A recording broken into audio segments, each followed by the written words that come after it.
Plantão Médico Bandeirantes.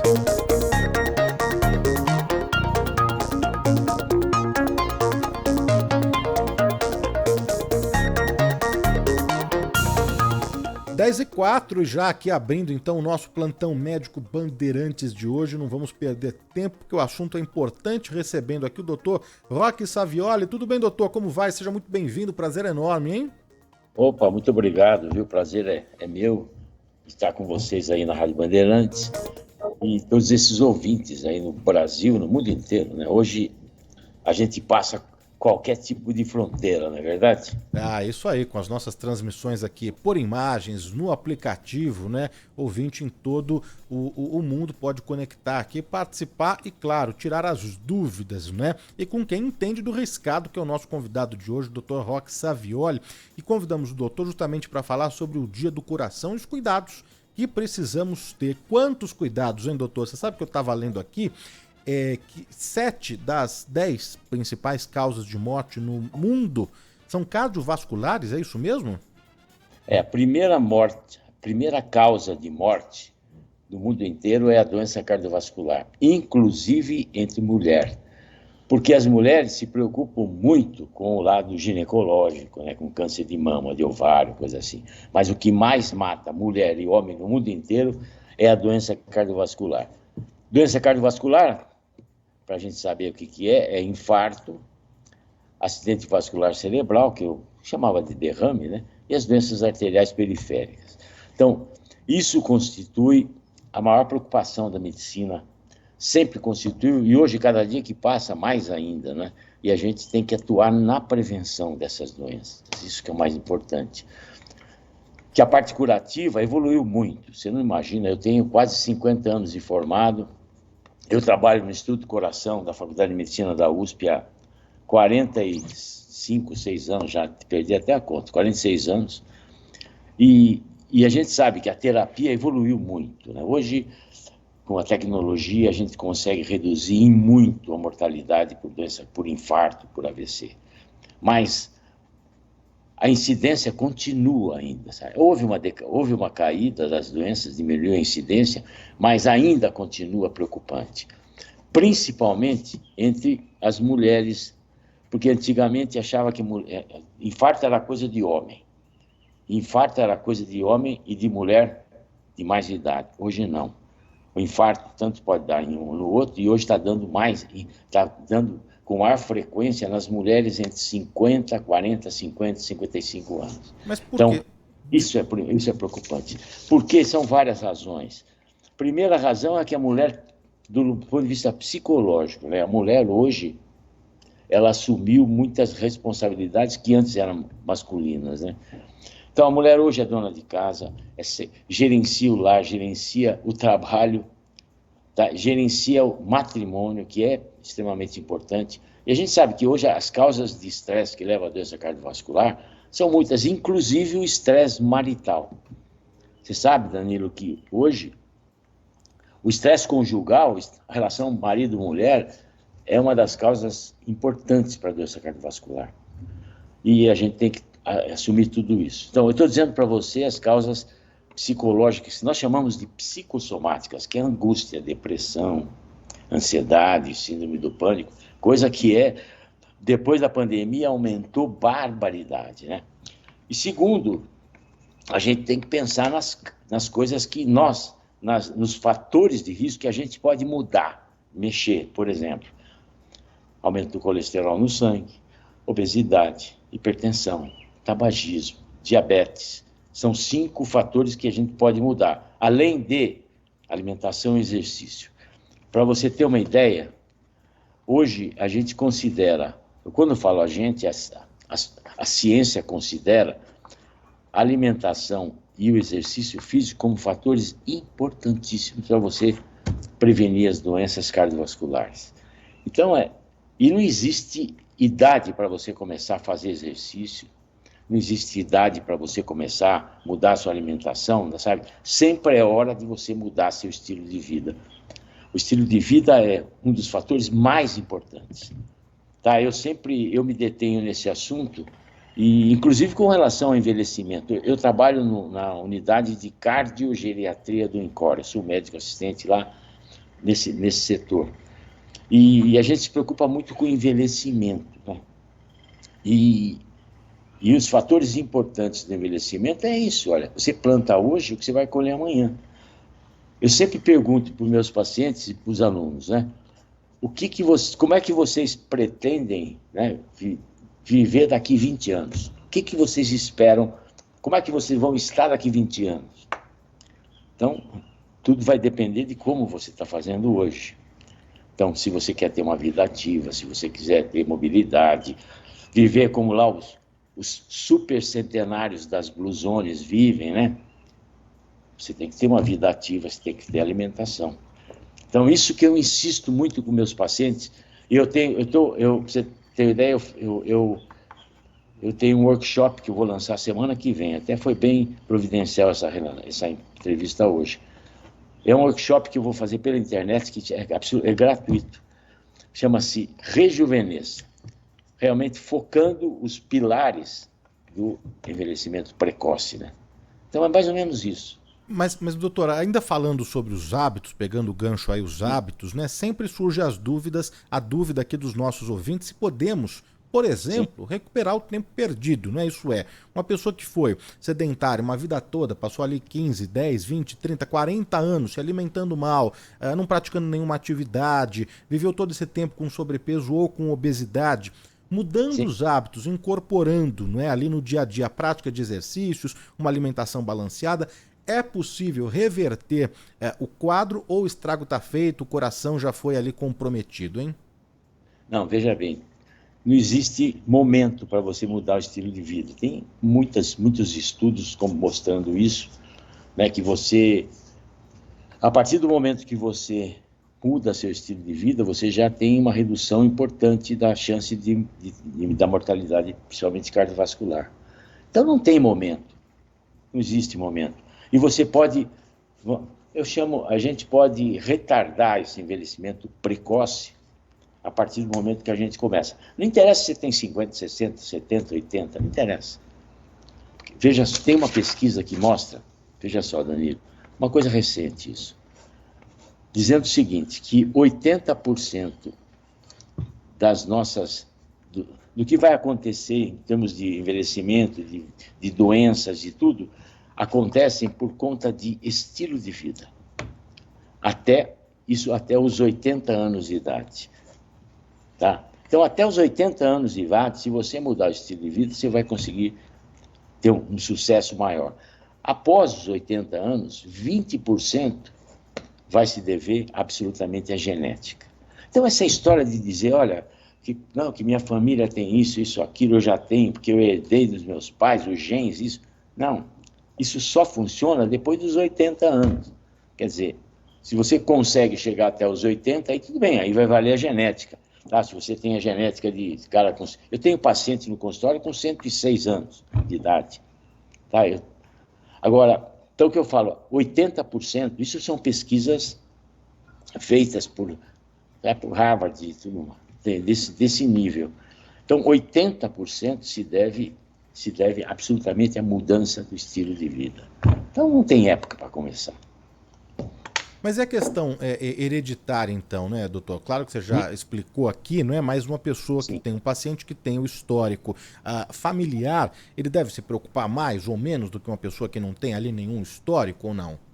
Sim, evidente que se você tem histórico na família, com morte, infarto, o AVC menos que 55 anos, você tem que se preocupar. Agora, uma coisa importante, a gente recebe uma carga genética, tá? Que está lá quietinha. E ela é estimulada, aqueles genes, eles ficam quietinhos, mas eles podem ser ativados ou não de acordo com o nosso estilo de vida. Então, se você tem menos que 55 anos, você tem um histórico familiar de morte, o AVC, morte súbita, a menos de 55 anos, você tem que ficar atento mesmo. É aí que você não pode fumar, você tem que fazer exercício, porque seguramente você tem a carga genética. Isso não quer dizer que você vai... Genética não é destino, eu sempre falo isso. Depende da gente ativar ou não. Eles estão quietinhos lá. Estamos conversando aqui na Rádio Bandeirantes com o Dr. Roque Savioli, cardiogeriatra, hoje falando sobre os cuidados com o coração, o Dia do Coração. Tem muitas mensagens aqui de áudio, de texto dos nossos ouvintes. O pessoal no nosso chat do YouTube está participando, está interagindo. A Fátima Mendonça, bom dia Danilo, ótimo programa. A Olga Ferreira também está aqui. A Roberta Aparecida diz que está de molho, está dodói hoje. A gente deseja melhoras aqui para a ouvinte Roberta Aparecida. Romeu Mota Castanha, um ótimo programa. Hoje teremos o coração nas duas partes do programa, né? Falando aqui sobre os cuidados com o coração e depois, claro, muita música e muita história aí com o Aladim do The Jordans. Quem mais? José Luiz do Nascimento, Hélio Aldevino, estamos sintonizados. Patrícia Costa também já está por aqui. Júlio Pinheiro de Matos, Cristóvão Pascoal Filho. Tem perguntas, muitas dúvidas aqui também. O João Celeste mandou mensagem. Tem aqui a Denise Corrochano. O Antônio Lino de Itaquera, adoro o plantão médico. Bom programa. O Dário Vidal Fernandes da Vila Monumento. Na maior expectativa aqui para passar uma manhã deliciosa com vocês. Doutor, os sintomas, falando um pouco dos sintomas, não é? Porque me parecem que alguns ali, até dependendo da doença, são silenciosos, e isso que torna mais perigoso ainda, não é?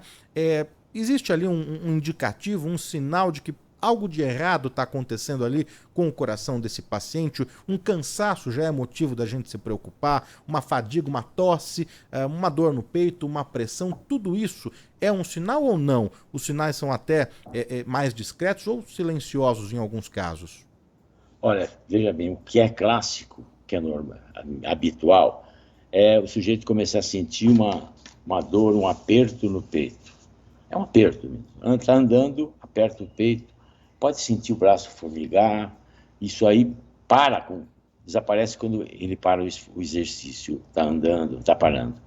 Isso vai piorando progressivamente. Vamos dizer, se ele andava 50 metros, ele tinha esse mal-estar. Ele anda 20 metros, tem mal-estar. Sobe uma escada, isso vai sendo progressivo. E junto com isso pode ver uma sensação de cansaço, de falta de ar. Veja bem, Danilo, isso é o clássico da angina, chama-se angina de peito. Tá, isso vai progredindo até a hora que a dor é muito mais forte, aperta o peito, vem para o pescoço, a pessoa sua frio, tem náusea, pode ter dor no braço. Bom, isso já é uma dor que é mais prolongada e não melhora quando você para. Então, isso já caracteriza o infarto, você já tem que ir para uma situação de emergência, para um hospital, o mais rápido possível. Isso é o clássico, é o que mais acontece, mas existem situações que os sintomas não são tão claros. Tá? Por exemplo, o diabético, ele pode não ter tanta dor, porque a sensibilidade à dor diminui. Os orientais também, acontece muito isso, sabe, os orientais. Mas o que eu mais enfatizo hoje é nas mulheres, porque a mulher, ela não tem o mesmo sintoma que o homem. É diferente, a mulher tem um mal-estar gástrico, sabe? E é muito confundido com sintomatologia digestiva.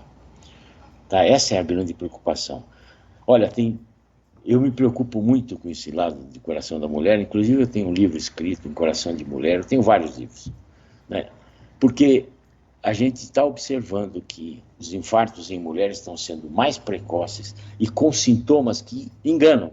Eu tenho uma moça, por exemplo, de 40 anos de idade, que ela ficava procurando gastro, para lá e para cá, com dor de estômago, até que uma hora, na verdade, por uma providência, ela caiu, estava fazendo um exame no hospital, e me chamaram, ela estava infartando. Então, as mulheres têm sintomas diferentes, então a mulher tem que se preocupar mais. Além do que, a sensibilidade à dor da mulher é menor do que o homem. O homem chega gritando no pronto-socorro, a mulher já não. Porque ela está acostumada a ter dor do parto, dor da menstruação. E tem um lado psicológico também. A mulher sempre foi cuidadora, né? Ela sempre cuida do marido, dos filhos e tal. Então ela sempre deixa para depois. Eu tive uma situação que uma senhora teve dor no peito à noite e ela esperou amanhecer, fazia café da manhã para o marido para depois ela ir para o hospital. Depois que ela me ligou, que eu falei, vai para o hospital correndo, ela está infartando. Então, existem situações que as dores não são muito típicas. Agora, infarto silencioso também acontece, mas isso é muito raro, né? Ô doutor, mas a mulher, né, a gente sabe que, por exemplo, né, as campanhas de Outubro Rosa, né, as Sim. mulheres tomam a iniciativa e vão procurar e fazem o autoexame e Mas procuram ajuda. Em compensação, ginecológico, desculpa. ginecológico, né? Ah, não, sim, sim. Mas Mas é ginecológico. o Novembro Azul, né, que tem a campanha, já é o contrário, né? Os homens têm todo aquele tabu. Então, pelo seu relato, a experiência também até, as mulheres têm negligenciado, então, esses sintomas cardiovasculares? Sim, porque elas não acreditam que infarto seja coisa de mulher. Primeiro. Segundo lugar, olha, tem coisas impressionantes. Tem um estudo feito na Austrália, eles pegaram esses que atendem em casa, sabe, aqueles de emergência lá, os 190. A maior, 20% das mulheres atendidas, nem eletrocardiograma do jeito fazia, porque não acreditava que a mulher estava tendo alguma coisa. Porque como os sintomas não são muito clássicos, muito típicos, sabe, fica naquela história, não, mulher sempre tem esse lado psicológico aí, um pouco mais agitado e tal, então fica condicionando nesse lado. A mortalidade em mulher, quando está internada, ela é maior até do que o homem, porque a mulher demora para ser atendida. Não é que ela negligencia, sabe? Ela não sabe. Por isso que a campanha que a gente tem feito, né? E nos Estados Unidos tem uma campanha assim, o Red Woman, quer dizer, a mulher vermelho da mulher. Aqui no Brasil, eles fazem tudo com relação à parte ginecológica, que eu acho importante. Só que câncer não mata mais do que coração. E hoje, com a história que a mulher está... Veja bem, a obesidade aumentando, você vê as mulheres mais obesas, né? Aí vem diabetes, vem hipertensão, junto com a obesidade, diabetes, hipertensão, sono, que é outra coisa importante que ninguém fala, que a apneia do sono é um dos fatores importantes. Então, tudo isso vai juntando. Reposição hormonal, que às vezes pode ser contraindicada, não é? Pode levar a infarto. E aí vai, pílula anticoncepcional. A gente sabe que a pílula anticoncepcional sozinha pode não ter tanta importância, mas se a pessoa toma pílula e fuma, é uma bomba relógio. Olha, sabe? Bomba relógio. Olha, tem muitas perguntas, dúvidas aqui. Claro que a gente vai repassar tudo ao nosso convidado, o Dr. Roque Savioli, que é cardiogeriatra. A gente depois vai passar também os contatos, os canais aqui de comunicação do doutor, não é? E a gente precisa mesmo fazer esse alerta e prestar serviço, não é? Doutor, sobre as doenças cardiovasculares, a gente já trouxe aqui algumas, não é? E a gente costuma associar a um infarto, por exemplo, com a idade avançada, mas pode acontecer em qualquer idade, doutor? Sim, qualquer idade. Um adolescente pode ter um problema desse? Não, é mais difícil, né? Só se for uma coisa genética, aí sim, a genética conta. Mas é muito raro acontecer isso, adolescência.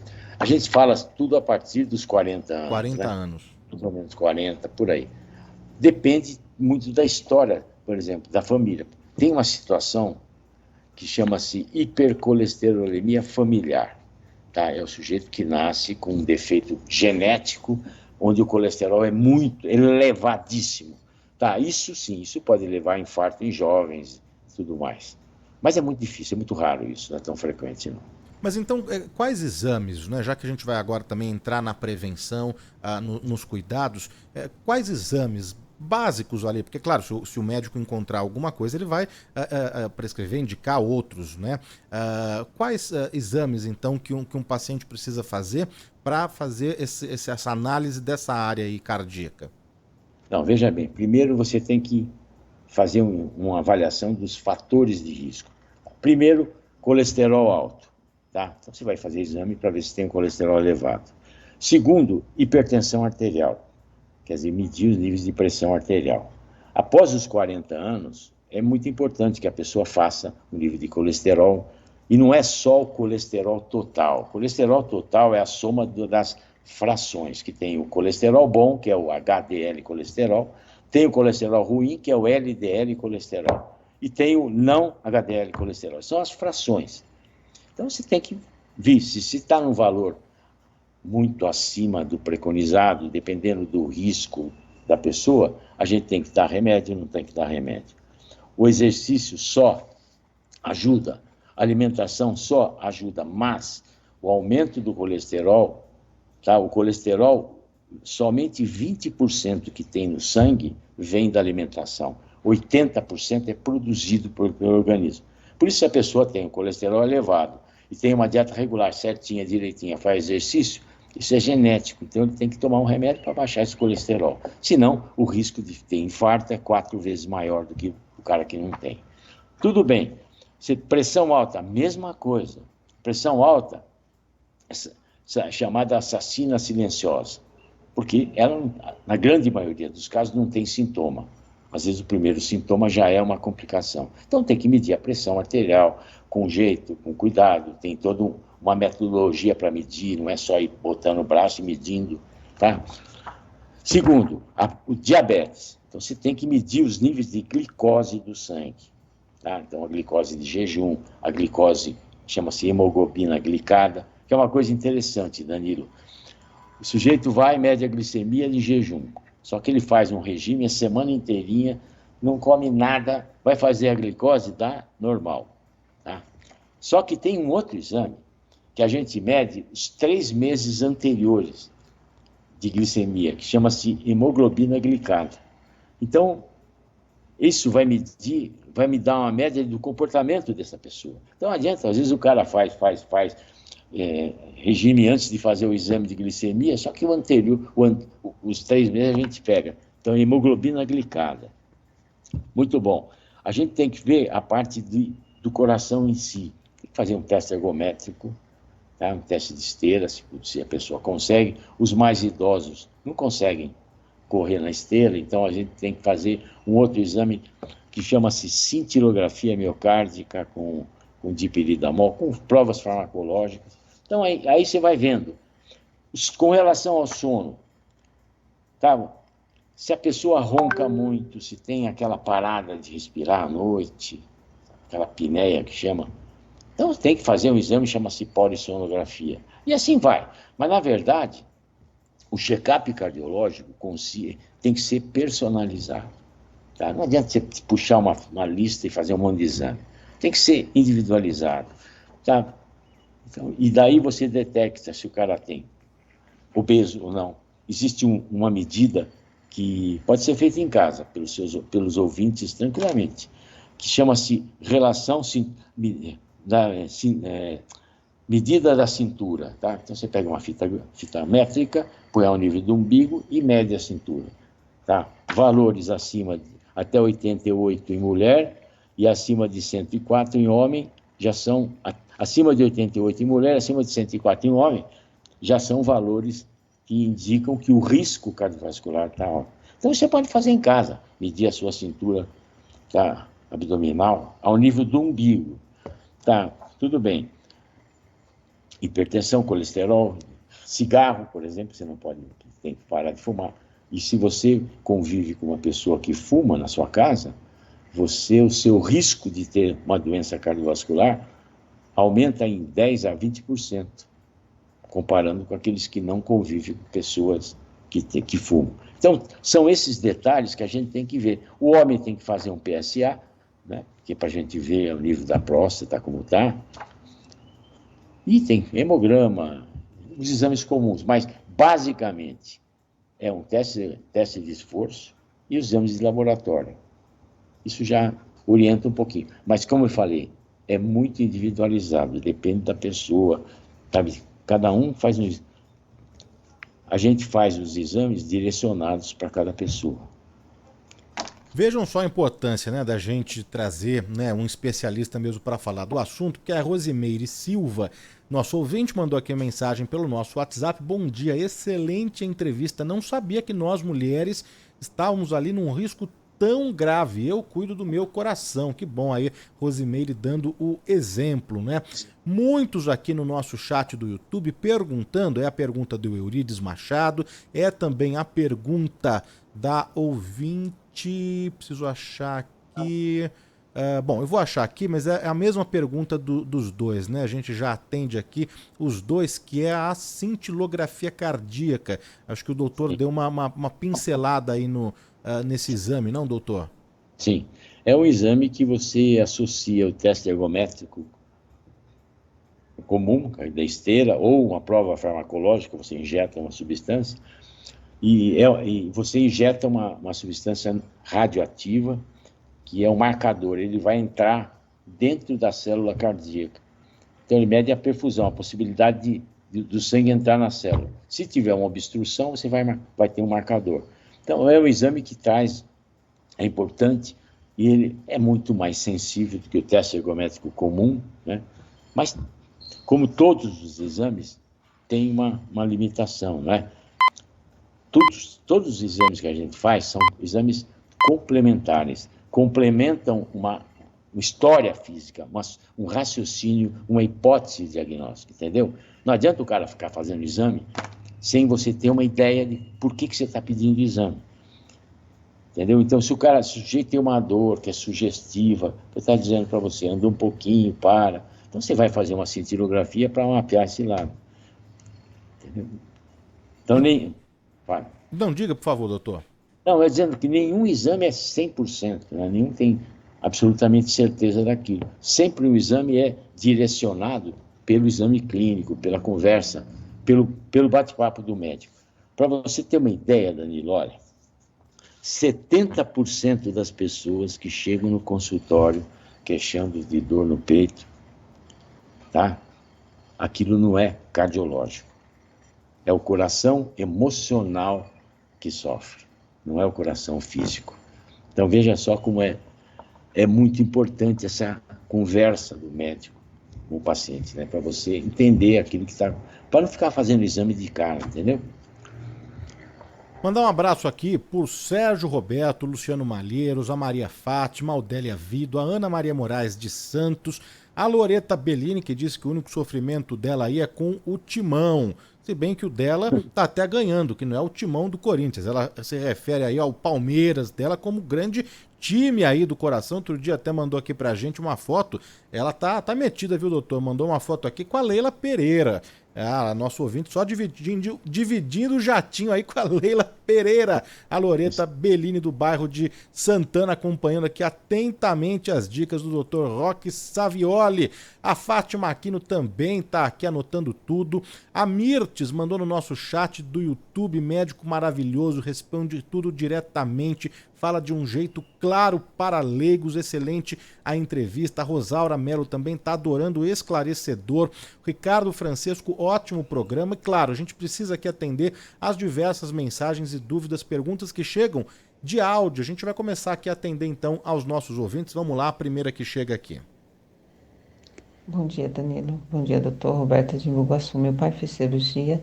Há 14 anos ele tem Alzheimer, está com 84 anos. E assim, a minha consulta com ele no Dante, os médicos falam assim, o batimento dele está muito baixo, agora ele desenvolveu arritmia. Aí os médicos falam que os remédios dele, eu que tenho que saber se eu dou ou não. Se a pressão está baixa, a arritmia está alta, eu tenho que saber o que eu vou dar. Enfim, olha, isso está tão complicado, eu não sabia que era assim. Eu que tenho que decidir conforme está a pressão e os batimentos, agora que ele também está com arritmia, né? Ele pôs 2 mamárias, e 2 safena e uma mamária. Muitos ouvintes também com essa dificuldade, né, de controlar a pressão. Então, uma hora tá a pressão baixa, outra hora a pressão alta também, oscilando muito. O que pode ser, hein, doutor? Veja só, esse problema de pressão é uma coisa que chega toda hora no consultório, né? A minha pressão está variando muito. Quanto que está variando? Está 14 e daqui a pouco ela vai para 12. Tá? Pressão, ela varia durante o dia. Tem que variar. Se não variar, aí que você está doente. Porque pressão, na verdade, a pressão é igual à pressão do motor do automóvel. Se você está numa ladeira, a pressão do automóvel, do motor, tem que ser maior. Se você está fazendo um tipo de corrida, andando, a sua pressão arterial sobe, tem que subir. Tem um valor de limite. Agora, o caso dessa senhora, não é comum isso. Não se deve fazer isso. Não é quem decide dar remédio ou não, é a família. Não, é o médico que tem que prescrever corretamente. tá? Às vezes você tem dificuldade muito grande de controlar a pressão por essas variações. Primeiro, precisa ver, será que o aparelho que ela está medindo a pressão é um aparelho reconhecido pela Sociedade Brasileira de Cardiologia? Segundo, será que ela sabe medir a pressão arterial mesmo? O que eu faço, Danilo? Quando tem uma situação dessa, eu peço para a pessoa levar no consultório o aparelho que ela está medindo a pressão. Aí ela vai medir na minha frente como é que ela mede e eu meço com o meu aparelho também para ver se está batendo. Que isso é muito comum. Agora, você sabe, delegar ao paciente se deve dar remédio para arritmia ou não, se para está errado. Isso eu concordo. Não, acho que ela não deve ter ouvido direito. Não é possível isso. Isso não é correto. A gente vai seguir aqui atendendo os nossos ouvintes. Vamos ver se dá tempo, porque tem muitas mensagens. Vamos colocar mais uma que chega por áudio aqui. Bom dia, Danilo. É Lopes de Santos. Eu fiz cirurgia do coração há 11 anos e agora está me dando umas fadigas, a qual eu verifiquei com o meu cardiologista e ele não achou nada. Porém, eu tive Covid há 3 anos. Eles acham que é um pouco isso do pulmão. Tem algum histórico com esse doutor Sumidade aí?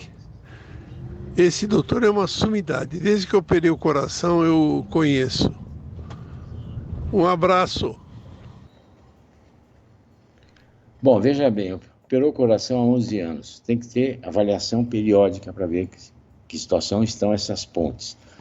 Fadiga é uma situação muito comum no consultório, principalmente depois do Covid, tá? Porque, primeiro, quantos anos nós ficamos sem fazer nada, parado, fechado em casa? Quer dizer, isso aumenta o sedentarismo é maior, não é? Então é por isso que as pessoas às vezes queixam de fadiga. Você pergunta para elas, vocês fazem exercício físico? Fala, não, eu faço sim, eu faço, eu lavo a casa, eu ando, eu faço as coisas em casa. Isso não é exercício, isso aí é atividade física. Exercício físico é uma coisa programada, contínua. Quer dizer, a primeira pergunta que você vê, a pessoa não faz exercício físico. Claro que ela se fadiga. Claro, ela não tem preparo físico para aquilo. Mas, no caso, depois de um Covid, a gente tem que ver a parte pulmonar. Sempre sobra, às vezes, alguma sequela pulmonar. Mas 3 anos já fazem do Covid, a fadiga, seguramente, se o cardiologista dele, né, fez uns exames, analisou se ele... Porque, às vezes, a fadiga significa falta de oxigênio para o coração. Então precisa fazer uma cintilografia, precisa fazer alguns exames mais específicos para afastou, como o cardiologista dele afastou o problema, realmente precisa ver se ele está fazendo exercício físico, né? Se a fadiga é por aí, ou a fadiga também pode ser uma sequela da Covid mesmo, como ele disse. Mais uma aqui, atender o ouvinte Bandeirantes, prestar serviço. Vamos lá. Bom dia, Danilo. Bom dia, doutora. Eu sou a Mari Nascimento. Ótima entrevista e um alerta para todos nós.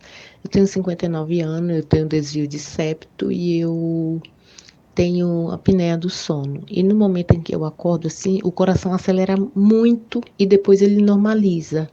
É perigoso? Bom, a apneia do sono é uma coisa importante, tá? Você precisa ver o nível que você tem de apneia, né? Então, você está ouvindo? Estou no ar? Oi, Danilo? Oi, tô te ouvindo. Ah, tá. Então, veja bem, precisa ver o nível da apneia, se a apneia é importante, moderada. Agora, a apneia do sono é uma coisa importante. Provavelmente ela deve acordar, a hora que ela acorda sufocada, que a apneia é isso, a pessoa para, acorda sufocada, o coração bate depressa mesmo. Mas você tem que se preocupar com relação à apneia, não é só por tudo isso, pelo que você está sentindo. Tem que se preocupar, porque a apneia do sono pode dar depressão, pode desregular a pressão e pode ser uma causa de morte súbita. Então você precisa, sem dúvida alguma, avaliar o grau da sua apneia e, se precisar, fazer um tratamento correto. O João Celeste, no YouTube, pergunta, tem um coração um pouco maior. O cardiologista não encontrou a causa. O tamanho do coração influencia em alguma coisa, doutor? Olha, veja bem. tamanho do coração medido por onde, né? Primeiro, às vezes o raio-x de tórax, que antigamente a gente avaliava o coração pelo... Não quer dizer, não dá tanto subsídio. Mas o coração, por exemplo, do atleta, ele é maior. Sabe? É o coração que trabalha mais. Então, agora, precisa ver se isso já não é uma genética dele, que ele tem um coração hipertrófico ou não. Coração maior é uma coisa muito sensu lato, né? Muita gente chega e fala, meu coração está aumentado, doutor. Você vai olhar, é porque o raio-x mostra um coração aumentado, mas o raio-x, às vezes, feito de uma forma não correta, sabe? Tem técnica, aproximação, ele mostra um maior aumento. Tem que fazer um ecocardiograma para ver se realmente o tamanho desse coração está ok. E também com relação ao tamanho dele, né? As pessoas mais altas, mais fortes, o coração tem que ser maior. A Carmelita Muniz, bom dia, estou aqui em Blumenau, parabéns por apresentar um conteúdo tão importante. Ela diz que é diabética há 9 anos, mas que está sempre em alerta, é isso aí, não é? Tem mais ouvintes querendo aqui perguntar pro doutor tirar as dúvidas, e aqui falando sobre remédio do coração, vamos ouvir aqui o nosso ouvinte. Bom dia a todos. Eu tô aqui de plantão, no plantão médico, não perco um. Se porventura eu perca, depois eu busco na internet. É isso aí. Nossa, tô muito contente dessa entrevista com o doutor aí, do cardiologista. Ele falou uma coisa que eu já tô tomando remédio desde os 58 anos para remédio para o coração. E minha mãe tomou por bastante tempo, pressão alta, né? Eu também tenho. E ela teve um AVC agora aos 79 anos. O que me preocupou nessa conversa aí, nessa entrevista, é como se diz, da parte digestiva, do estômago. Eu tenho refluxo e esofagite. Eu trato, né? Eu tomo Dexilan quando está muito complicado. Eu queria saber se eu tenho que fazer algum exame específico ou o que eu devo fazer para essa esofagite, esse problema digestivo e o refluxo não me confunda e não dificulte, né? A minha saúde, tá bom? Veja só, refluxo é uma coisa muito comum hoje, né? Porque a obesidade aumentou terrivelmente no Brasil, no mundo, né? E a obesidade faz com que o refluxo seja maior. E, principalmente, hábitos de alimentares errados.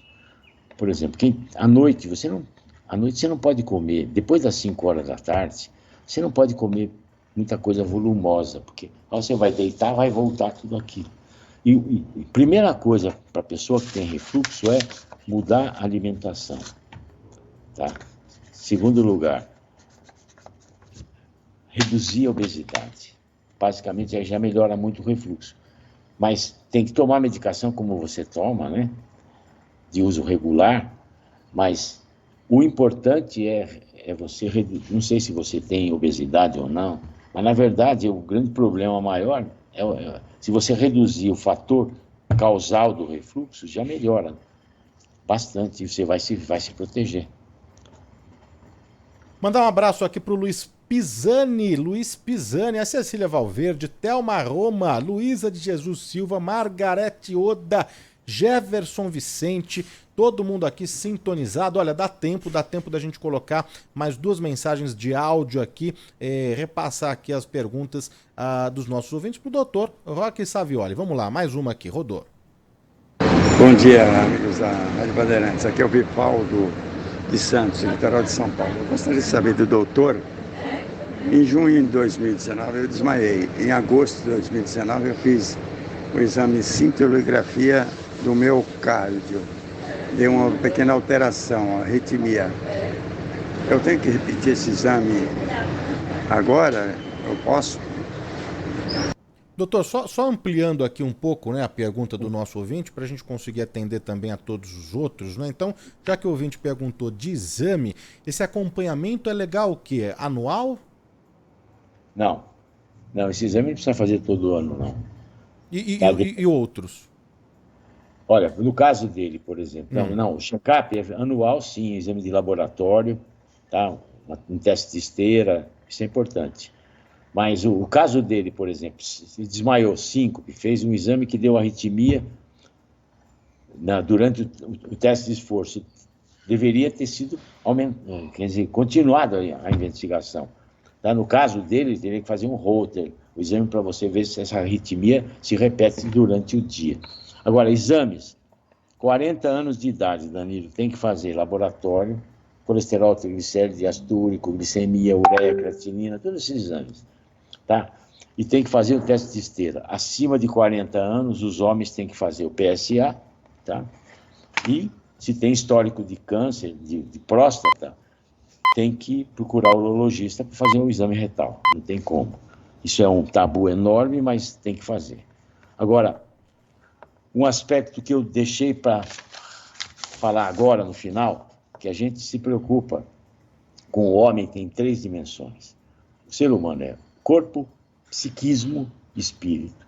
A saúde é nas 3 dimensões e a doença pode vir nas 3 dimensões. Então você tem que se preocupar com o lado físico, fazer check-up, tudo isso, fazer exercício, tudo isso que eu falei. Você tem que gerenciar suas emoções, né? Ansiedade, depressão, a gente consegue gerenciar tudo isso. E não pode esquecer o lado da espiritualidade, tá? Independente da religião do cara, qualquer uma que seja, mas ele tem que, incrementar, fomentar esse lado da espiritualidade, porque tem situações na vida que a gente não consegue passar se a gente não tem uma crença maior, sabe? Não tem como. Você veja a própria pandemia, que situação que nós ficamos, né?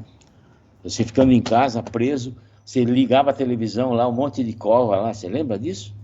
Você falava, puta, será que eu estou na fila aí? Que lugar da fila que eu estou aí, né? Então você não tinha. Se você não tem uma crença, alguma coisa assim que, que você consiga transcender esse problema, tudo vai dar errado. E não adianta você se entupir de remédio para resolver a pressão arterial sua, se você não faz dieta, se você não faz exercício, e você não cuida das emoções, sabe? Quer dizer, o ser humano tem que ser visto de uma forma global. Eu sempre falo para os meus alunos, nos meus sites, e nos meus vídeos, tem um monte de coisa na internet, que depois você vai deixar acesso para todo mundo. A gente trata da pessoa que tem uma doença, a gente não trata da doença. Isso que é importante. Tá? O sujeito vem com dor no peito, no consultório que eu falei, 70% é emocional. E você tem que tratar o que ele está sentindo, a pessoa, não a doença e não o sintoma. O Evandro Lamoglia está aqui, mande um abraço para o Dr. Roque Savioli, lembro dele em Cotia.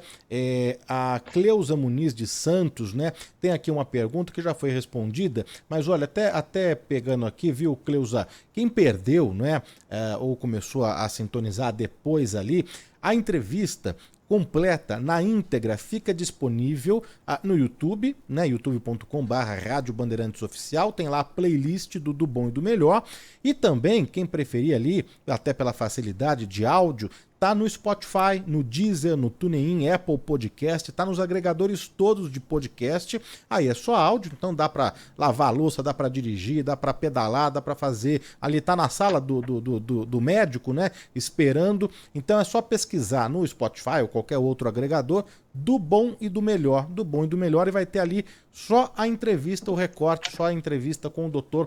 Roque Savioli. E eu agora queria então passar justamente as redes sociais do Dr. Savioli. Savioli é um L só.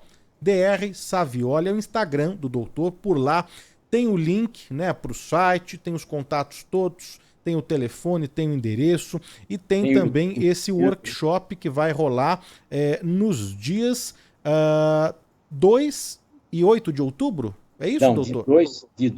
A segunda semana. A semana inteira. De 2 a 8, que beleza. Um workshop gratuito, viu, Danilo? Os segredos do rejuvenescimento. É gratuito, a pessoa tem que se inscrever, né? Porque tem uma limitação de vagas, mas é gratuito, isso é tudo gratuito para a gente para a gente mostrar para as pessoas que é possível segurar um pouquinho o envelhecimento precoce. Que beleza. Fora esses contatos, doutor, então tem o Instagram, porque por lá o ouvinte já encontra, claro, todas essas, os links, né, para o workshop gratuito. Tem algum outro canal, algum contato, telefone, endereço que você queira dividir aqui com os nossos ouvintes? Tem o meu YouTube, né, @drsavioli, tem o Instagram, esses dois contatos maiores, e tem da clínica, clinicasavioli.com.br, mas você encontra tudo no YouTube.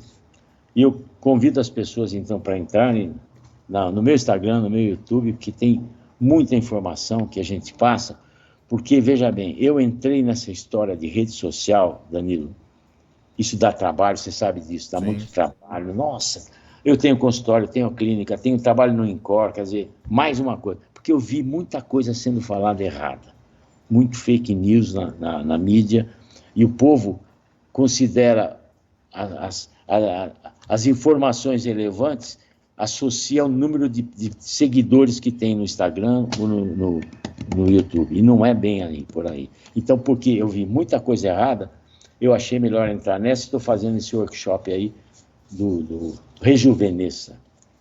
É isso aí, olha, a Yara de São Bernardo, sensacional, mais uma vez seu programa, parabéns, principalmente quanto ao doutor. Você escolhe a dedo os seus entrevistados, obrigado mesmo. A Nelly Melo também está aqui sintonizada, não é?